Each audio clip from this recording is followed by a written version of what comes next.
안녕하세요. 끓이면 끓일수록 구수한 청국장처럼 한 살 한 살 나이를 먹으며 인생의 깊이를 알아가고 있는 40대 여자입니다.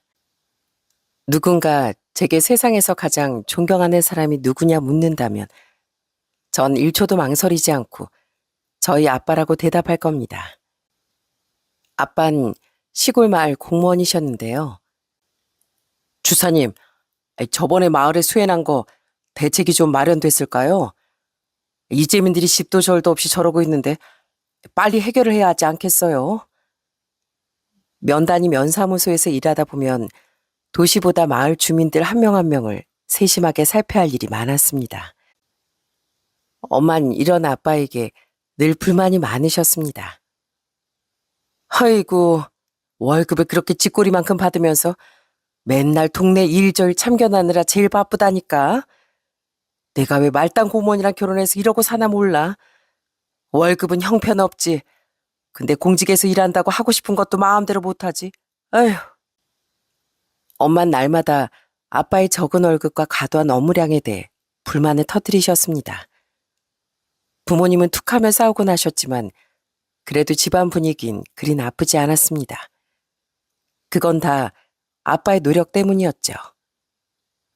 미네야, 민서가 요즘 엄마랑 아빠랑 자주 싸워서 너희들 마음이 불편했지?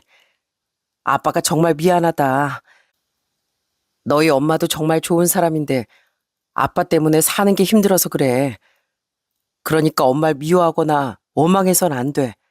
알겠지? 언제나 엄마를 이해하려고 했던 아빤 심지어 엄마의 바람마저 묻고 넘어가셨습니다. 제가 12살 때쯤 엄마가 웬 동호회에서 만난 남자와 바람이 나서 집안이 발칵 뒤집힌 적이 있었거든요. 당신이 어떻게 날 배신할 수가 있어. 내가 우리 가족들을 위해 사는 거 알잖아. 근데 다른 것도 아니고 바람을 피워? 당신 그놈이랑 팔짱까지 끼고 돌아다녔다며. 면사무소에 어떤 주민분이 와서 당신 바람 피우는 거 봤다고 알려주시더라. 내가 그 소리 들으면서 얼마나 억장이 무너진 줄 알아? 그땐 정말 부모님이 당장이라도 이혼하시는 줄 알았습니다. 하지만 아빤 저희만을 생각해 끝내 엄마를 용서하셨어요. 아빠에겐 자식들을 엄마 없이 키울 수 없다는 마음이 가장 컸던 것 같습니다. 그 뒤로도 엄만 여전히 불만이 많으셨고 아빠 마을 대소사를 챙기느라 바쁘셨습니다. 가끔 마을에 크고 작은 산불이 나곤 했는데 아빤 그때도 산불을 진압하러 직접 뛰어다니셨죠. 아빠, 뒷산에도 불 났다는데 이번에도 진화 작업하러 가세요? 아빤 소방관도 아닌데 왜 위험하게 거기까지 가시는지 모르겠어요. 어쩌겠니? 우리 마을 일인데. 아빠 안전하게 잘 다녀올 테니까 너무 걱정하지 마. 아빤 현장에 출동했다가 집에서 잠깐 옷만 갈아입고 나갈 정도로 24시간 비상근무를 서고 계셨어요.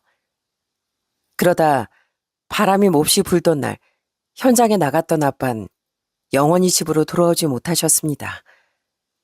계속되는 산불 진화 중 불길 속에 고립된 아빠가 큰 사고를 당하신 거죠. 아, 아빠, 제발 눈 좀 떠보세요. 이렇게 우리만 남겨두고 가면 안 돼요. 우리 아빠 살려내요. 우리 아빠 살려내란 말이야. 아빠를 떠나보내며 많은 분이 함께 슬퍼해 주시고 화도 내셨지만 남아있는 가족들의 심정을 누구도 위로할 수는 없었죠. 하지만 아빠의 장례가 끝나고 더 큰 시련이 저희 남을 기다리고 있을 거라곤 상상도 하지 못했습니다.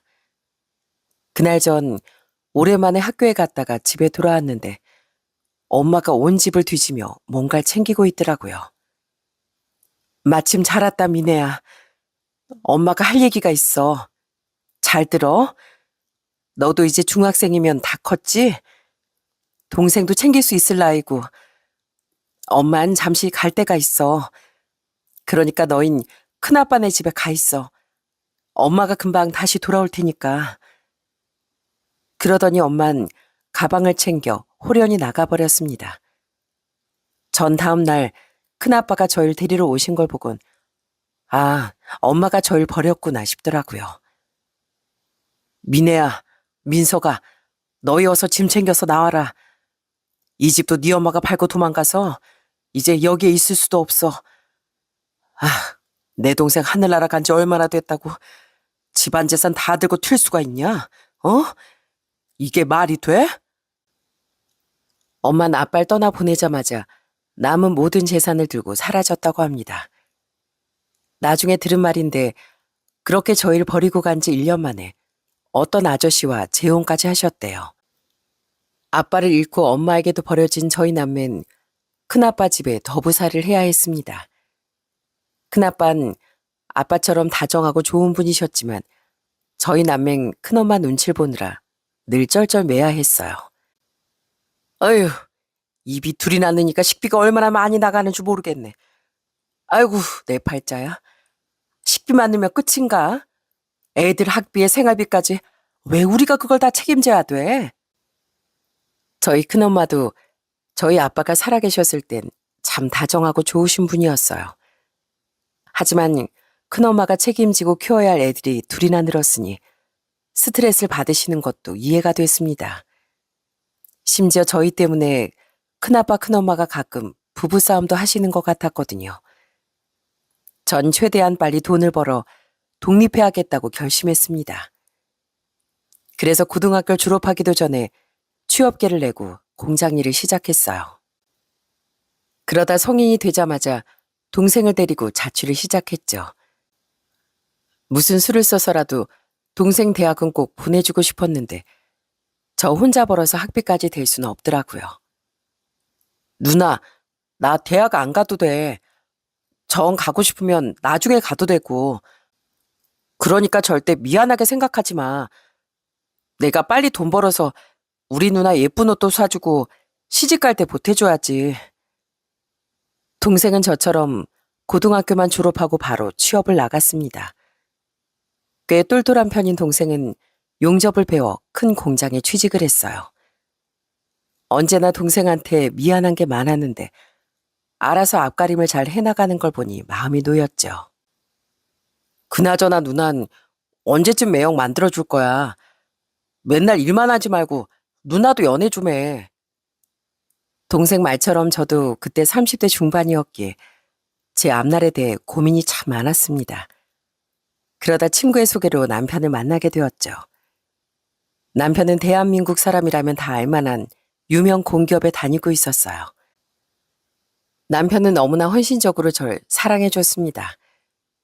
비가 오나 눈이 오나 날이 흐리면 항상 제가 있는 곳까지 와주고 조금이라도 늦은 시간이면 제가 집에 들어가는 걸 직접 봐야 본인 집으로 돌아가는 사람이었어요.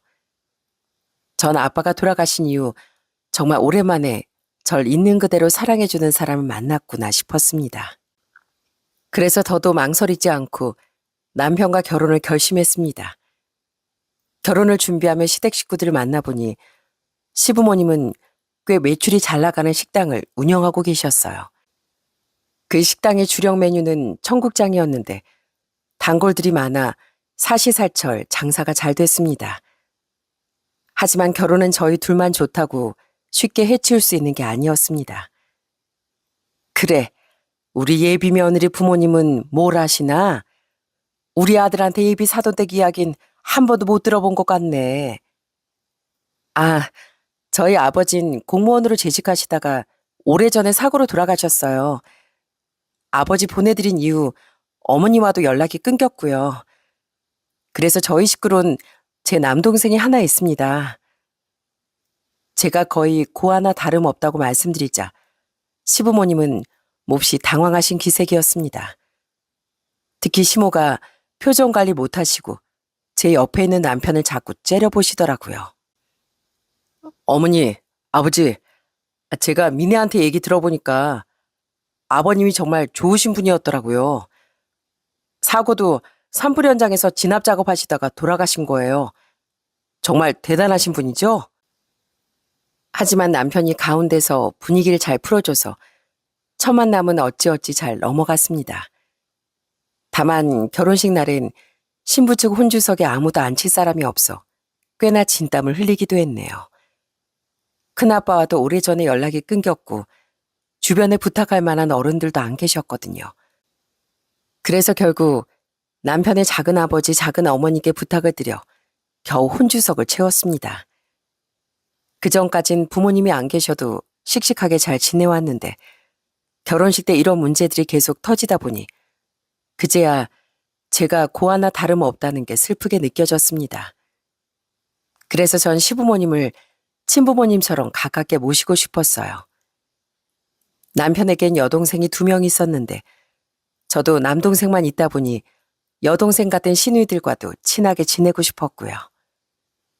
새언니 오니까 정말 좋은 것 같아요. 같이 얘기할 사람도 생기고 무엇보다 무뚝뚝한 우리 오빠가 저렇게 활짝 웃는 걸 처음 봤다니까요. 아유, 내 말이.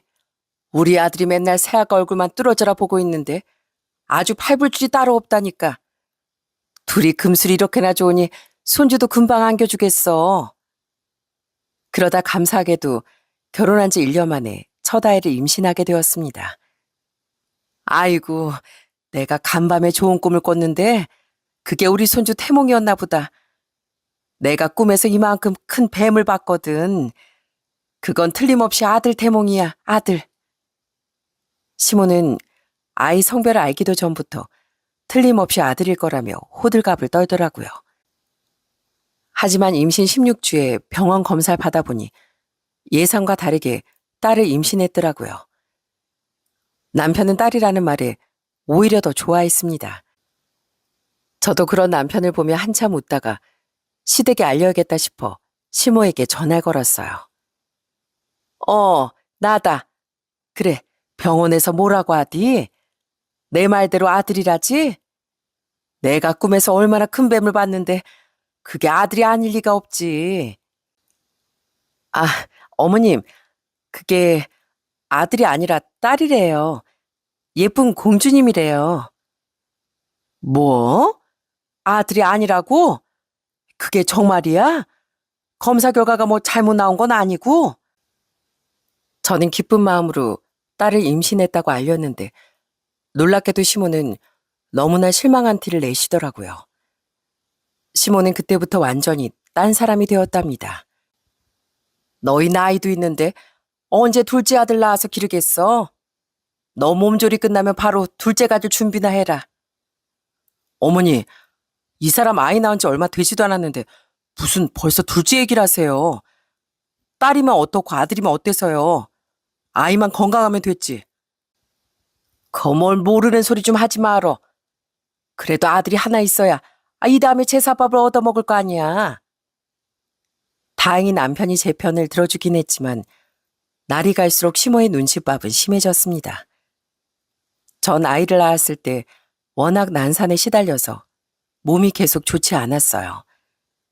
약간 누산이기도 했고 오랜 시간 진통을 겪고 후유증이 심하기도 했고요. 이미 망가진 몸으로 다시 아이를 갖긴 쉽지 않았습니다. 여보, 난 우리 딸만으로도 충분해. 당신 몸도 안 좋은데 둘째까지 나오면 당신한테 너무 무리일 것 같아. 그러니까 우리 서두르지 말고 천천히 갖자. 요즘 딸 하나만 잘 키우는 집이 얼마나 많은데. 첫 딸을 낳고 2년 동안 부단히 노력했지만 끝끝내 둘째 아이를 갖지 못했습니다. 그렇게 결혼한 지 3년쯤 됐을 때 시모가 제게 이런 제안을 하더라고요. 이제 네 딸도 어린이집 다녀서 시간 많지? 그렇다고 네가 직장 일을 하는 것도 아니고 집에서 놀지만 말고 너도 우리 식당 나와서 좀 거들어라. 네가 딱 5년만 식당 일 열심히 배우면 내가 그땐 가게를 너한테 물려주마. 이 정도면 꽤 괜찮은 제안이지? 정말요, 어머님? 정말 가게를 저한테 주시겠다고요? 어머님이 꽤 오랫동안 운영하신 식당이잖아요. 아유, 그래. 넌 뭐 속고만 살았니? 세상에 이런 시부모가 어딨어. 취직도 시켜주고 나중에 가게까지 준다는 시부모는 어딜 찾아봐도 없을 거다. 나도 더는 힘들어서 식당 일 못해. 그러니까 내 밑에서 딱 5년만 일 배우고 네가 식당 물려받아라. 솔직히 시모의 제안은 아주 혹할 만한 제안이었습니다. 시모의 청국장 가게 주변엔 직장도 많고 큰 고시학원이 있어 고시생도 많았거든요. 제가 가게일만 잘 배워두면 앞으로도 손님 걱정 없이 장사할 수 있을 것 같았습니다. 그래서 전 얼마 지나지 않아 시모의 식당에 출근하기 시작했습니다. 어머마, 3번 테이블에 청국장 추가 들어온 거 나갔니? 넌 주문 들어온 지가 언젠데 아직도 그러고 있어. 죄송해요, 어머님. 다른 테이블 좀 치우느라 그랬어요. 지금 바로 가져다 드릴게요. 저도 고등학교 때부터 안 해본 일이 없지만 식당 일은 차원이 다르게 힘든 부분이 많았습니다. 쉴 새 없이 서빙하고 상 치우고 또 손님 맞이하고 잠시도 숨 돌릴 틈이 없었어요. 저는 파스 없인 생활이 안 될 정도로 몸을 혹사했습니다. 그 며칠 좀 바쁘게 일했다고 식당에서 파스 냄새 풍기고 있니? 그러게 네가 아들 낳았으면 지금 이렇게 고생 안 하고 편하게 애나 보고 있었을 텐데. 예, 저기 손님 호출 들어왔다. 빨리빨리 움직여. 그렇게 시모의 잔소리를 견디며 식당 일한 지도 3년쯤 지났을 때였습니다. 안녕하세요. 저 청국장 1인분만 주세요. 제게 꾸벅 인사라며 청국장을 시킨 사람은 그 당시 저희 식당에 자주 오던 고시생이었습니다. 청년은 자주 혼자 밥을 먹으러 가게에 들렀습니다. 주문하신 청국장 나왔습니다. 저번에 보니까 오이소박이 잘 먹는 것 같아서 좀 내왔어요. 정말요? 감사합니다.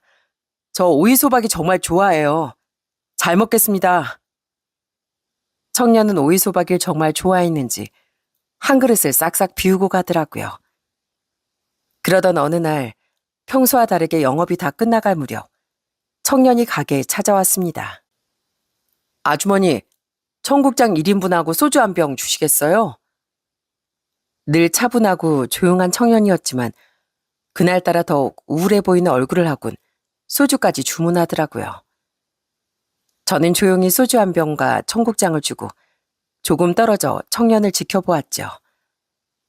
청년은 소주를 홀짝홀짝 마시더니 얼마쯤 있다가 고개를 푹 숙이며 훌쩍훌쩍 울기 시작하더라고요.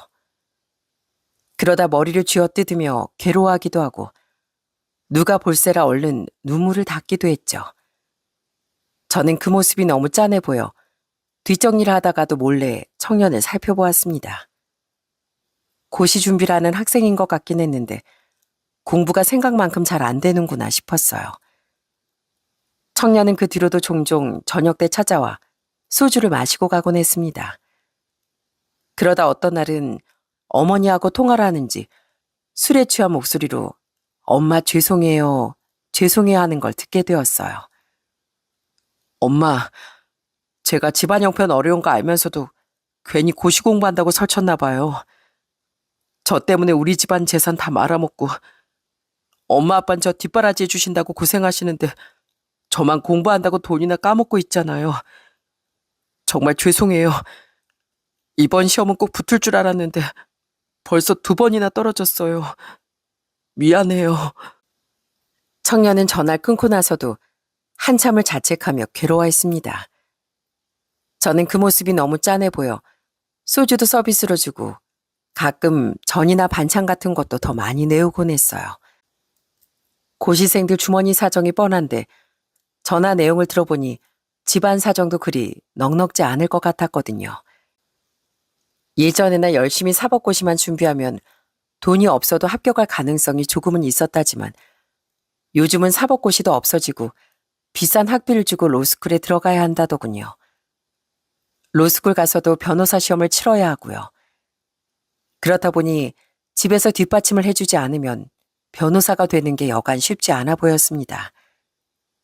그날도 청년은 늦게까지 술을 마시고 돌아갔고 며칠 동안 나타나지 않더라고요. 그러다 얼마쯤 지났을까요? 제가 마침 지하철을 탈 일이 있었는데 놀랍게도 거기서 우연히 그 청년과 마주치게 된 거예요.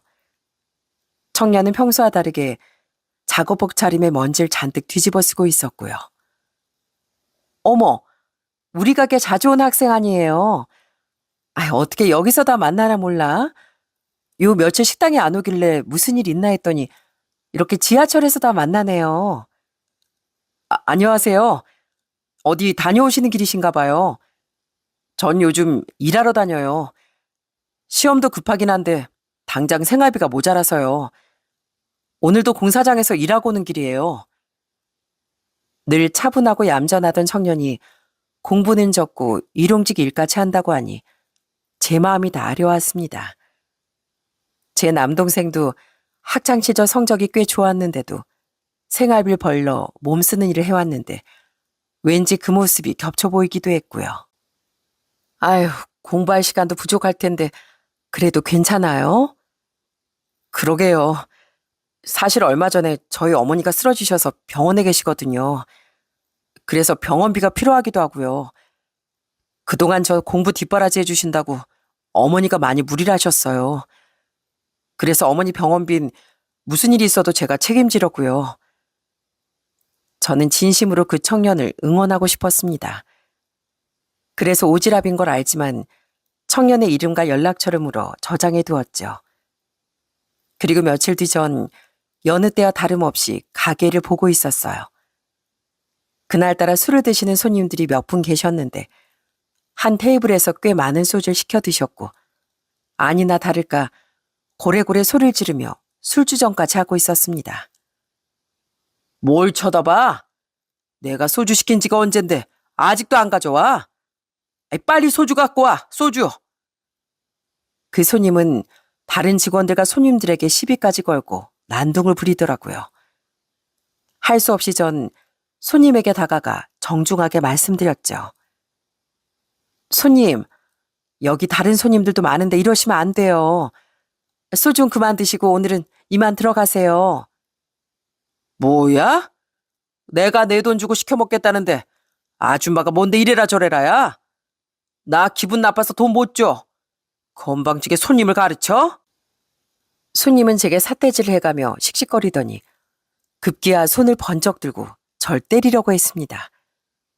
저는 깜짝 놀라 피하지도 못하고 눈을 질끈 감았는데 그때 누군가 그 진상 손님의 손을 낚아챘어요. 다름 아닌 저희 가게 단골 청년이었습니다. 아저씨가 가게 안에서 행패 부리고 욕설한 건 형법상 업무 방해죄고요. 또 방금 이 아주머니를 때리려 한 건 폭행죄 미수예요. 아시겠어요? 이것뿐 아니라 술을 이렇게나 많이 드시고 돈 안 내겠다고 버티면 그건 사기죄나 무전취식으로도 충분히 입건될 수 있고요.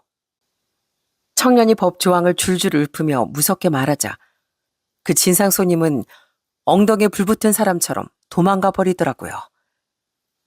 정민 씨라고 했죠? 정말 고마워요. 저 손님이 가끔 오시는 분인데 올 때마다 술주정을 부려서 참 골치였거든요. 정민 씨가 나서주니까 저 사람도 반박도 못하고 도망가 버렸네요. 아닙니다. 앞으로도 이런 일 있으시면 언제든 말씀해 주세요. 그 뒤로도 청년은 이틀에 한 번씩은 가게에 와 밥을 먹고 갔습니다. 그러던 어느 날 역시나 맛있게 한 그릇을 비운 청년이 공손하게 체크카드를 내밀었어요. 저는 카드를 받아 익숙하게 결제를 했는데 계속 한도 초과가 뜨면서 결제가 되지 않았습니다. 학생, 미안한데 혹시 다른 카드 있어요? 이게 자꾸 한도 초과라고 뜨는데. 네? 죄송해요. 다른 카드가 어디 있을 텐데. 제가 체크카드에 분명히 돈을 넣어놨거든요. 그러더니 청년은 몹시 당황했는지 제 앞에서 가방까지 탈탈 털어봤습니다.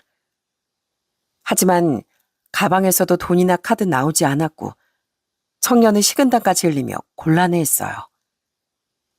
제가 체크카드에 생활비를 다 넣어두는데 돈이 다른 데로 빠져나갔나 봐요. 정말 죄송합니다. 죄송하긴요. 요즘 공부하랴 일하랴 바쁘죠? 나도 바쁘면 그럴 때 많아요. 오늘은 내가 밥 한 끼 살 테니까 그냥 들어가 봐요. 저번에 나 도와준 일도 있고 내가 밥 한 끼 꼭 사주고 싶었거든요. 네? 아니에요. 그래도 어떻게 그냥 가겠어요. 괜찮으시면 제가 설거지라도 하고 가도 괜찮을까요? 아니면 제 가방이라도 맡아주시면. 청년은 제가 괜찮다고 하는데도 연신 음식값을 치르겠다고 했습니다. 저는 그런 청년을 잘 타일렀어요. 정말 괜찮아요. 항상 이렇게 저희 가게 음식을 맛있게 먹어주는 것만으로도 고마운데요. 동네 아줌마가 고마워서 밥 한 끼 대접한 걸로 생각해요. 그런데 그 순간 청년과 저의 대화를 듣고 있는 사람이 또 한 명 있었습니다. 그건 바로 제 시모였어요. 안 그래도 저에게 불만이 많은 시모인데 제가 청년에게 식사비까지 받지 않는 걸 보곤 잔뜩 화가 나셨나 봐요. 청년이 연신 감사하다며 인사를 하고 가게를 나가자마자 시모는 갑자기 손을 올려 제 뺨을 내려쳤습니다. 너 이때까지 이딴 식으로 장사하고 있었어? 누가 네 마음대로 공짜로 밥을 퍼주래? 여기 오는 고시생이 몇인데 그 사람들한테 다 공짜로 주고 있었던 거야? 이게 지금 누구 가게를 말아먹으려고 작정했나? 어머님, 지금 저 때리신 거예요? 어머님이 뭔데 손찌검까지 하세요? 아무리 시어머니라도 이렇게 폭력을 쓰실 권리는 없어요. 저 학생이 먹은 청국장 10,000원 제가 채워두면 되잖아요. 전 며느리지 어머님 하인이 아니라고요. 단골 손님이 카드가 없다는데 그럼 매정하게 내쫓아야 하나요? 정 매출이 걱정되시면 대화로 말씀하시면 되지. 이렇게 폭력을 쓰는 건 범죄예요. 저 오늘 일 평생 기억할 겁니다. 저는 시모에게 뺨까지 맞은 일을 도저히 묻고 넘어갈 수 없었습니다. 그래서 남편은 물론이고 시댁 식구들에게 이 일에 대해 알렸어요. 그때 시댁 식구들이 보인 반응은 가지각색이더라고요. 네 시모가 노망이라도 났나 보다. 왜 집안을 시끄럽게 그런 일을 만들어? 여자들끼리 싸우면 여자들끼리 해결하고 동네 창피하니까 어디 가서 말하지 말거라. 시부는 평소 집안일에 무관심한 편이었는데 역시나 여자들끼리 알아서 해결하라며 쓱 빠져버리더라고요. 저희 둘째 시누인 계속 시모 편을 들며 제 속을 완전 뒤집어 놓았고요. 아니, 엄마가 얼마나 화가 났으면 그랬겠어요. 그러게 가게 주인 엄마 허락을 받았어야죠. 세연이도 생각해봐요. 직원이 마음대로 가게 물건을 밖에다 막 퍼주면 되겠어요? 안 되겠어요? 제발 엄마 말에 토달지 말고 말 좀 들어요, 세연이. 아가씨, 그건 다른 문제죠. 제가 뭐 가게 물건을 빼돌리기라도 했나요? 그리고 그 손님이 드신 음식값은 제가 다 채워놨어요. 오히려 단골 관리 잘한다고 칭찬을 못 해줄 망정 열심히 일하는 며느리에게 손찌검은 정말 아니죠. 그리고 아가씨야말로 어머님 말씀을 그렇게 잘 듣는 사람이 왜 아직도 취업도 안 하고 그러고 있어요? 그때 저희 시누이가 직장도 없이 백수로 놀고 먹고 있었는데 제가 직장 얘기를 꺼내자 그 얘기가 갑자기 왜 나오냐며 울면서 나가버리더군요. 시모는 끝까지 본인은 잘못 없다는 태도였고 저만 속이 까맣게 타들어가고 있었죠. 그러다 이틀 뒤 그 청년이 늦은 저녁 다시 저희 가게에 찾았습니다. 청년은 그때도 소주 몇 잔을 들이키며 울고 있더라고요. 정민 씨, 오늘 무슨 일 있었어요? 왜 혼자 그러고 울고 있어요? 죄송합니다. 오늘 저희 어머니 병원에 다녀왔는데 전보다 상태가 안 좋으셔서 수술하셔야 할 것 같대요. 당장 입원비 내기도 빠듯한데 수술비도 어떻게 감당해야 할지 모르겠어요. 청년은 그러면서 또다시 눈물 섞인 소주잔을 들었습니다. 저는 그런 청년에게 전부터 고민하고 있던 말을 조심스레 건넸습니다. 혹시 어머니 병원비가 얼마 정도예요? 내가 사실 전에 정민실 지하철에서 만났을 때 우리 남편하고 상의한 게 하나 있거든요. 전에 청년과 지하철에서 만나고 집에 돌아왔을 때 전 어깨가 축 처진 청년의 모습이 자꾸 눈에 밟히더라고요. 그래서 남편에게 청년의 이야기를 들려주며 혹시 우리가 도움을 주면 어떨까 하고 상의를 했죠. 고시 공부한 학생이던데 우리가 좋은 일 한다고 생각하고 후원을 좀 해주면 어떨까? 그 청년이 우리 가게 매일같이 오는 단골인데 요즘 자꾸 술만 시키고 울기까지 하더라고.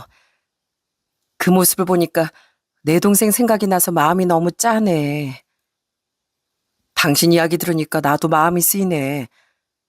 당신하고 우리 처남도 그렇게 고생했을 텐데 우리가 여유가 있을 때 그런 청년들을 도와주고 싶기도 하고 당신 뜻이 그러면 우리가 작지만 얼마라도 좀 후원해주자.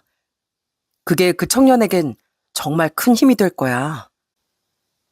다행히도 남편은 제 뜻을 이해해 주었고 청년에게 어머니 병원비를 후원해 주려고 며칠이나 벼르고 있던 참이었습니다. 심호일로 정신이 없는 와중에도 전 언제 청년이 오려나 기다리고 있었어요. 그리고 마침 가게에서 만나게 되었고요. 정민 씨만 괜찮으면 저희가 500만 원 정도 후원해주고 싶어요. 남편하고 오랜 시간 상의를 해봤는데 병원비와 생활비 때문에 공부 시간이 줄면 큰일이잖아요. 그러니까 이 후원금으로 병원비 해결하고 공부에 더 집중해봐요. 정말 감사합니다. 하지만 전 이 돈 받을 수 없어요. 제가 염치 없이 어떻게 받겠습니까? 저희 어머니 일은 제가 어떻게든 해결해 보려고요. 절 이렇게나 신경 써주신 것만으로도 전 이미 억만금을 받은 거와 다름없어요. 하지만 청년은 또다시 손살을 치며 거절했습니다. 하지만 저 역시 물러서지 않고 계속 청년을 다독이며 말했습니다. 정민 씨가 저번에 날 도와준 일도 그렇고 우리 식당에 매일같이 와준 게 고마워서 그래요. 나도 사실 부모 없이 자라면서 힘든 일이 정말 많았거든요. 그런데 정민 씨가 공부한다고 고생하는 거 보니까 남일 같지 않아서 그래요. 그리고 어머니를 생각하는 따뜻한 마음에 나까지 감동하기도 했고요. 내가 이 돈 그냥 주겠다는 거 아니에요. 나중에 진짜 변호사 되고 나면 그때도 날 도와주면 되잖아요. 그러니까 장학금 받는다고 생각하고 이 돈 받아줘요. 안 받으면 나 정말 민망해요. 한사코 돈을 받을 수 없다 거절하던 청년은 결국엔 눈물까지 흘리며 저희의 마음을 받아주었습니다. 다행히 그 돈으로 어머니 수술은 잘 끝이 났고 청년은 몸이 한결 나아지신 어머니와 함께 가게까지 찾아왔더라고요. 안녕하세요. 저 정민이 엄마 되는 사람입니다. 정민이한테 들어보니 저희 아들에게 큰 돈을 후원해 주셨다고요. 정말 감사드립니다. 저희가 시골에서 아들 하나 잘 공부시키겠다고 애쓰고 있긴 한데 부족한 게 참 많아요. 그런데 그렇게나 큰 돈을 선뜻 내어주셨다니 제가 염치불구하고 이제야 찾아뵙고 인사드립니다. 청년의 어머니는 청년처럼 인상이 선하고 너무나 바른 분이었습니다. 청년은 그 뒤로도 자주 가게에 와 밥도 먹고 가고 저와 많은 이야기를 나누었어요. 그 사이 심호와 갈등은 더 심해졌지만 그래도 청년을 도울 수 있다는 게 제 삶의 유일한 기쁨이었답니다. 그 무렵엔 남편도 여느 집 남편들처럼 절 본체 많지 하며 심드렁 하더라고요. 그래도 그냥 오래된 부부가 다 그렇지 하고 넘어갔습니다. 그렇게 2년이 지난 어느 날 늘 그렇듯 청국장을 시켜 먹던 청년이 제게 갑자기 작별 인사를 전하더라고요. 아주머니, 저 드릴 말씀이 있어요. 저도 이제 공부한 지 오래되기도 했고 이렇게 시간만 쓸 수는 없어서 아예 시골로 내려가 공부만 할까 해요. 도시에 있어봤자 딴 생각이나 드는 것 같아서요. 그래서 이젠 식당에 못 올 것 같네요. 오늘 아주머니 뵙고 인사드리고 싶어서 왔어요. 뭐? 아이, 그게 정말이에요? 아이고, 이거 서운해서 어떡해. 그동안 정민 씨랑 수다 떨면서 나도 참 즐거웠어요. 시골 내려가서도 건강 조심하고 공부 열심히 해요. 열심히 살다 보면 좋은 날 또 만나겠죠. 전 그저 청년의 앞날을 진심으로 응원해 주었습니다. 청년은 뒤돌아가는 마지막까지 절 보고 너무 고마웠다며 연신 고개를 숙였습니다. 그렇게 청년을 보내고 나니 마음 한구석이 허전하고 어딘가 뻥 뚫리는 것 같더라고요. 그렇게 쓸쓸한 마음으로 2년이 지나고 시모가 제게 가게를 넘겨주기로 약속한 5년째가 되던 해였어요. 하지만 무슨 생각인지 시모는 모른 척만 하고 있더라고요. 저는 결국 먼저 제가 이야기를 꺼낼 수밖에 없었습니다. 어머님, 올해가 제가 가게 양돌 약속받은 지 5년 차인데 어떻게 아무 말씀이 없으시네요. 아, 그거 말이냐? 미안한데 내 생각이 바뀌었다. 너 일하는 거 보니까 너한테 가게 맡겼다가 딱 1년 안에 말아먹을 것 같더라고. 그래서 너보다 능력 좋은 사람한테 가게를 넘기기로 했다. 네? 그게 무슨 말씀이세요? 저랑 분명히 약속하셨잖아요. 제가 왜 최저시급도 안 되는 돈을 받으며 지금까지 일해왔는데요. 저는 배신감과 황당함에 정말 치가 떨렸어요. 하지만 제가 어떻게 그럴 수 있냐고 아무리 따져도 시모는 요지부동이었습니다. 시모는 저 몰래 다른 꿍꿍이가 있었더군요. 어느 날 생전 오지도 않던 가게 막내 신우이가 찾아왔더라고요. 그때 시모는 자리를 비운 상태였는데 막내 신우인 가게 여기저기를 살펴보더니 정말 경악스러운 말을 내뱉었어요. 아무리 청국장 파는 가게라지만 인테리어가 너무 후지네. 여긴 다 뜯고 새로 하는 게 낫겠다. 아휴, 그리고 메뉴판이 이게 뭐야. 싹 다 바꿔버려야지. 아가씨, 그게 지금 무슨 말이에요? 아가씨가 왜 가게 인테리어를 바꿔요? 어? 새언니, 엄마한테 못 들었어요? 엄마가 이 가게 나 준다고 했잖아요. 내가 넘겨받으면 바로 인테리어 공사 해버리게요. 아휴, 이대로는 후져서 안 되겠어요. 알고 보니 시모는 직장도 없이 놀고 있던 막내 신우에게 가게를 넘겨주려고 했던 겁니다. 그때 시모 나이가 70대 중반이었는데 이제 슬슬 은퇴할 나이가 됐으니 며느린 저보다 핏줄이 막내딸에게 가게를 넘겨주고 싶었겠죠. 저는 머리끝까지 화가 나 당장 시모에게 전화를 걸었습니다. 하지만 시모는 절 피하는지 전화를 받지 않더군요. 저는 곧장 남편에게도 전화를 걸었지만 무슨 일인지 남편 역시 통화가 되지 않았어요.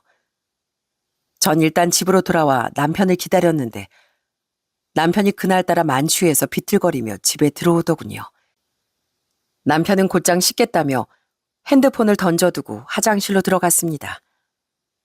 평소라면 남편 사생활을 건들지 않으려고 했겠지만 그날따라 여자의 촉인지 왜 그렇게 이상한 느낌이 들었는지 모릅니다. 사실 근래 들어 다정했던 남편이 짜증도 많이 내고 매번 술 먹고 늦게 귀가하는 날이 늘기도 했거든요. 저는 결국 남편이 씻는 사이 몰래 남편의 휴대폰을 열었습니다. 그리고 거기서 정말 충격적인 대화들을 보게 되었어요. 오빠, 대체 마누라랑 언제 이혼할 거야? 나 안방 쓰게 해준다며. 난 대체 언제 오빠네 안방 차지하냐고. 아이, 조금만 참아. 안 그래도 내가 요즘 마누라 입에서 이혼하자는 소리 나오게 하려고 애쓰고 있으니까. 가뜩이나 시모의 거짓말 때문에 가게마저 엄한 손에 넘어가게 생겼는데 남편의 바람까지 목격하고 나니 전 살아도 사는 게 아니었습니다. 그 뒤로도 가게에 출근하긴 했는데 대체 제가 무슨 정신이었는지 모르겠어요. 그런데 그때 누군가 저를 불렀습니다. 아주머니, 그동안 잘 지내셨어요? 혹시 저 기억하시겠어요? 전 누군가 싶어 고개를 올려다 봤습니다. 그런데 제게 반갑게 말을 건 사람은 바로 2년 전 공부에 집중하겠다며 시골로 내려간 그 청년이었어요. 어머, 이게 누구야? 정민 씨 맞죠? 이게 대체 얼마만이야? 그동안 잘 지냈어요? 어머니도 잘 계시고? 네, 저도 잘 지냈고 어머니도 건강하세요. 근데 아주머니 얼굴이 왜 이렇게 상하셨어요? 무슨 일 있으셨어요? 저 사실 아주머니께 말씀드리고 싶은 게 있어서 오늘 찾아온 거거든요. 저 아주머니 덕분에 변호사 시험 합격했어요. 지금은 로펌에 다니며 변호사로 일하고 있고요. 이게 다 아주머니가 절 물심양면으로 도와주셔서 가능했던 일이었어요. 다시 한번 감사드립니다. 놀랍게도 그 청년은 1년 전에 변호사 시험에 합격해서 지금은 로펌에서 일하고 있다고 했습니다. 전 오랜만에 만난 청년이 반갑기도 했고 좋은 소식을 전해주어 고맙기까지 했습니다. 감사하긴요. 오히려 내가 다 고맙네요. 그때 그렇게 보낸 게 영 내내 마음에 걸렸는데 어엿한 변호사가 돼서 나타나주니 오히려 내가 고맙다고 해야겠어요. 청년은 기쁜 소식을 전할 뿐만 아니라 뜻밖에도 제 앞에 봉투 하나를 내밀더라고요. 이거 받아주시겠어요? 조금 늦었지만 이제라도 절 후원해 주셨던 것 보답하고 싶습니다. 그때 저희 어머니 병원비를 도와주신 게 얼마나 큰 도움이 됐는지 몰라요. 아주머니 덕분에 전 절벽 끝에서 다시 희망을 되찾을 수 있었고요. 정말 감사해요. 이거 1,000만 원이에요. 그때 절 도와주신 마음에 비하면 적은 돈이지만 부디 기쁘게 받아주세요. 제가 아직 신입이라 큰 돈은 못 드리지만 앞으로도 제 힘이 닿는 한 최선을 다해 은혜를 갚고 싶어요. 저는 멋지게 성장한 청년을 보며 역시 제 눈이 틀리지 않았음을 알았습니다. 청년은 눈물까지 글썽이며 제 손에 돈봉투를 꼭 쥐어주더라고요. 저는 다시 돈봉투를 돌려주며 청년의 등을 토닥였습니다. 난 정민 씨가 해낼 줄 알았어요. 정말 축하해요. 그리고 이 돈은 그때 후원해줬던 돈만 받을게요. 나머지 500만 원은 정민 씨가 살다가 정말로 응원해주고 싶은 사람이 생기거든 그때 쓰도록 해요. 사실 나도 요즘 사는 낙이 없었는데 정민 씨가 이렇게 찾아와줘서 다시 큰 용기를 얻었어요. 아주머니, 정말로 무슨 일 있으신 거예요? 제가 도울 수 있는 일이면 돕겠습니다. 그러니 편하게 말씀해 주세요. 내가 정말 이런 말 해도 될지 모르겠는데 요즘 속이 너무 답답해서 털어놔요. 내가 처음 이 가게에서 일하면서 시어머니하고 약속한 게 있었거든요. 저는 창피함을 무릅쓰고 시모가 신우에게 가게를 넘겨주려고 했던 일과 남편의 바람을 목격한 일까지 모두 털어놓았어요. 아주머니, 저만 믿으세요. 제가 이렇게 은혜를 갚으려고 변호사로 일하게 됐나 봅니다. 일단 수입용 걱정 마시고 저를 변호사로 고용하세요. 세상에서 가장 든든한 변호사가 생긴 전 곧장 남편에게 이혼을 요구했습니다.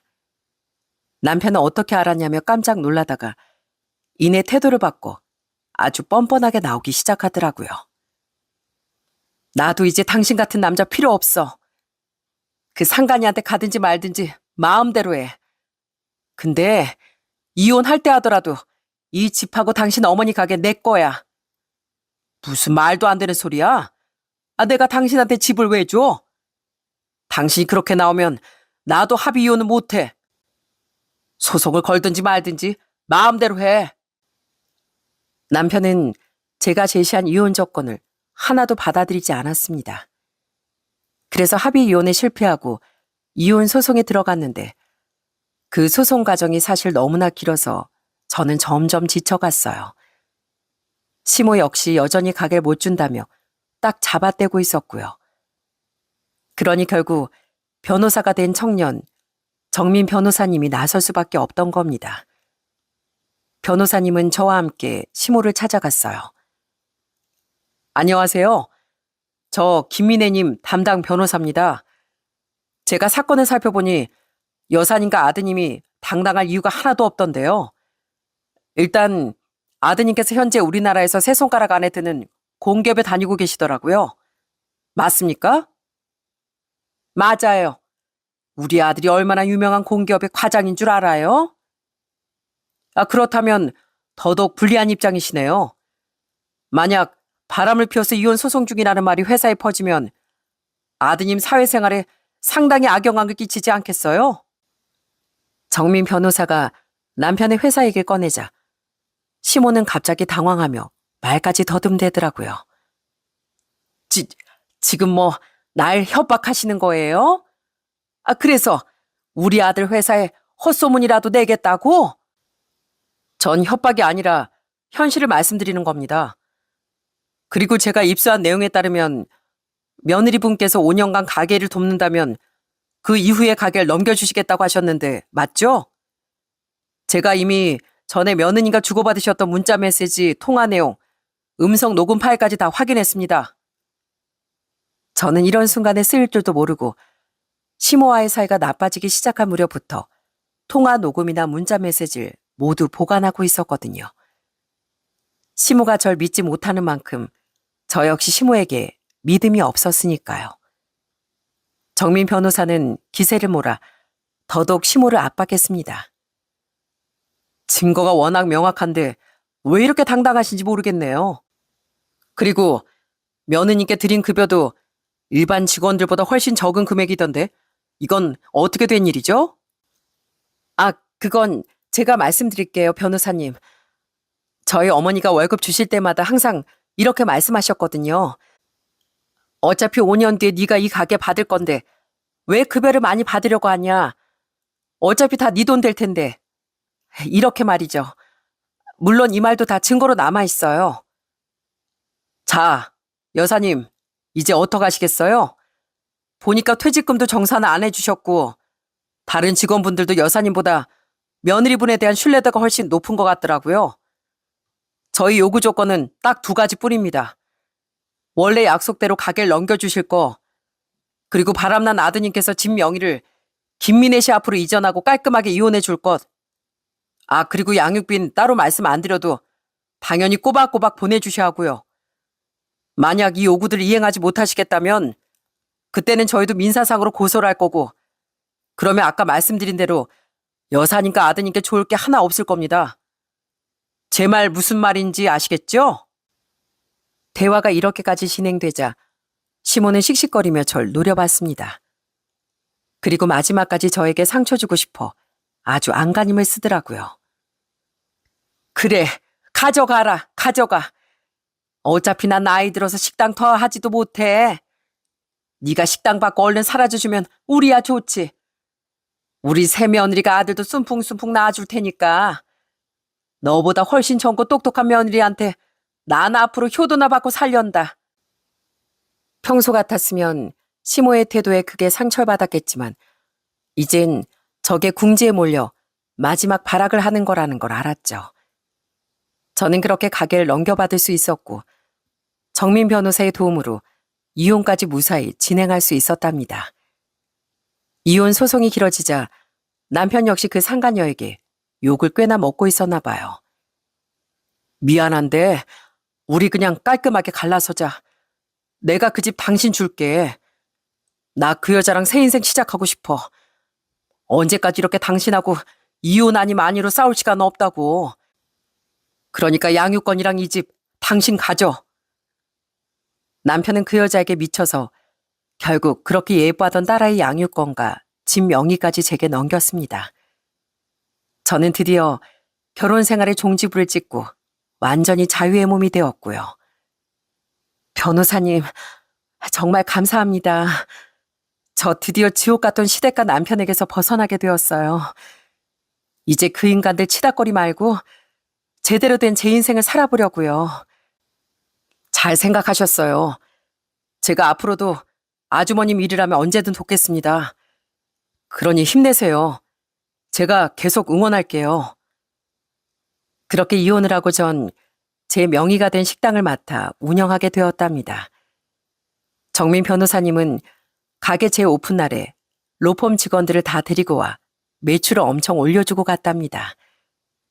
그뿐 아니라 주변에 저희 식당 홍보도 많이 해주시고 명절날이면 어김없이 좋은 선물을 들고 찾아오세요. 저는 감사한 마음을 담아 정당한 수임료를 지불했고요. 처음엔 변호사님께서 또 안 받겠다고 고집을 부리는 걸 정말 간신히 설득해서 수임료를 드렸다니까요. 지금은 또 그로부터 3년이 지났습니다. 그 3년 동안 무슨 일이 일어난 줄 아세요? 우선 상간이에게 홀려 가정을 내팽개친 남편은 고스란히 그 업보를 돌려받았어요. 어느 날 면접 교섭권 때문에 아이를 데리고 남편을 만나러 갔는데 아이는 안 보고 갑자기 울며 불며 전 남편이 제게 매달리는 게 아니겠어요? 여보, 나 또 이혼하게 생겼어. 그 여자가 아들도 낳아주고 평생 나만 보고 살겠다더니 그새 또 다른 놈이랑 바람이 났어. 나 재혼한 지 3년 만에 또 이혼하게 생겼다고. 내가 당신을 얼마나 아끼고 소중하게 생각했는지 알지? 요즘 나 당신 생각하면서 매일 울어. 이게 무슨 헛소리람? 그리고 내가 왜 당신 여보야? 당신 한 번 바람핀 여자가 2번 바람필 거라는 생각 못 해봤니? 진짜 자업자득이다. 앞으로 그딴 소리 내 앞에서 할 거면 다신 우리 딸 못 볼 줄 알아. 당신은 평생 그 죗값 좀 치러야 돼. 물론 계속 죗값을 치르고 있는 건 남편뿐만이 아니었습니다. 전 시모 역시 상간이의 알랑방개 홀랑 넘어갔던 것 같은데 해줄 거 다 해주고 나니 그 여자가 훌쩍 떠나버린 거죠. 귀한 아들이 세장가 가면 떡두꺼비 같은 손줄 볼 줄 알았더니 도리어 돈까지 다 뺏기고 완전히 뒤통수만 맞은 꼴이 되었습니다. 막내 신우 역시 아이가 2이나 있는데 이혼하고 여전히 백수로 지내고 있다고 하고요. 역시 사람이 죄짓곤 2다리 쭉 펴고 못 사는 게 맞나 봐요. 결국 시모는 80이 다 돼가는 나이에 이혼한 2 자식 뒷바라지를 하게 생겼으니까요. 맨날 허리 아프다 다리 아프다 난리였는데 앞으로 시모의 고생길이 훤한 것 같습니다. 저는 또 얼마 전에 정말 오랜만에 정민 변호사의 어머님을 뵙고 왔어요. 사장님, 그동안 잘 지내셨어요? 정말 오랜만입니다. 그때 인사도 제대로 못 드린 것 같지만 제가 마음속으로 늘 감사하게 생각하고 있어요. 아니에요. 저야말로 변호사님 덕분에 새 출발하게 됐는데요. 제가 더 감사드리죠. 여기까지 오셨는데 제가 정말 근사한 식사 대접해드리고 싶어요. 같이 저녁 드시고 가세요. 변호사님 어머님이 제 손을 잡고 고맙다, 고맙다 하시는데 저도 너무 기분이 좋았습니다. 사람이 좋은 일을 하면 꼭 복으로 돌아온다는 말이 맞는 것 같아요. 정민 변호사가 아니었다면 제가 가장 힘들고 좌절했을 때 누가 절 위해 나서주었겠어요? 저는 앞으로도 변호사님과 소중한 인연을 감사하게 생각하며 늘 남에게 베풀면서 살아가려고 합니다. 제가 베푼 작은 도움이 누군가에겐 다시 일어설 힘이 되었다는 사실이 저를 다시 살게 했던 것 같습니다. 앞으로도 제게 주어진 일에 최선을 다해 누군가에게 희망이 될 수 있는 사람이 되고 싶다고 다짐해 봅니다. 이렇게 서로를 위하는 마음이 이어질 때 세상이 조금 더 따뜻해지는 게 아닐까 싶네요. 그럼 전 이만 제 사연을 마무리하도록 하겠습니다. 오늘도 제 사연 이렇게 끝까지 들어주셔서 정말 감사합니다.